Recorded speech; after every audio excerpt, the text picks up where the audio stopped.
انا جايه اقول لكم ان انا عليا طريقه جمبري وخلطه جمبري في الطاسه وفي 5 دقايق. الطريقه دي بتطلب مني دايما في عزومات السمك. وكمان الخلطه يا جماعه في حته تانية، نزلت بنص راس توم، فلفلايه رومي حمراء، فلفلايه رومي خضراء، فلفلايه سبايسي. والتوابل عباره عن ايه؟ ملح وفلفل وكمون وتوابل سمك. نزلت بيهم بالشكل ده، من كل حاجه رشه بسيطه. يلا بقى ننزل بحبايه جزر كده كبيره، ومعلقه كبيره من المستردة، وهعصر حوالي ليمونتين 3.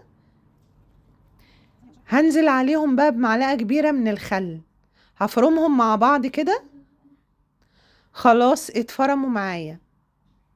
بعد ما اتفرموا معايا هنزل عليهم بإيه بقى؟ هجيب الأول بولة، هنزل بيهم كده في البولة. هروح نازلة عليهم بإيه؟ بمعلقة بقى، بصوا شكلها أصلا من قبل ما انزل بالحاجات التانية. معلقة من البابريكا، شوية مية كده في الكبة عشان مطرحها دقة، وانا مش عايزة اسيب الدقة بصراحة. شوية كرفس كده مفرومين. وكده بقى جاهزة معايا الخلطة بتاعتي. تقدري تعملي بالخلطة دي اي نوع سمك، ما بستغناش عنها، وما بعملش غير الخلطة دي لجميع الاسماك. والجمبري بجد رهيبة. جبت هنا الجمبري طبعا متشال منه الكيس الرملي، ونضيف ومنضفاه كويس جدا. نزلت كده بشوية من الخلطة.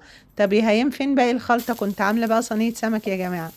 المهم بقى، جبت هنا وك، حطيت فيها معلقتين زيت، حباية بصل خدت لون، نزلت بطماطميتين مبشورين، ومعلقة من سويت شيلي صوص، معلقة من المستردة، معلقة من دبس الرمان.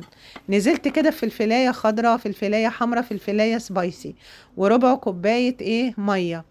تمام. ونزلت بقى بالتوابل، ملح وتوابل سمك، ورشة من الكمون، وفلفل اسود.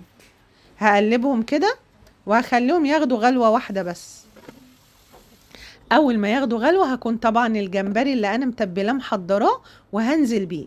هخليه ياخد غلوتين. الجمبري ما بيكملش 10 دقايق على النار، عشان ولا يجلد منك ولا يشد. ما تغيبهوش على النار، مجرد ما يتفتح معاك الجمبرية زي ما انت شايفة كده خلاص اطفي عليه. وتغرفوه بقى يا جماعة جنبيه رز ابيض. الطريقة دي عايزة رز ابيض مش رز صيادية. بجد طعمه في حتة تانية. لازم تجربوا الخلطة دي والطريقة دي وتقولوا لي.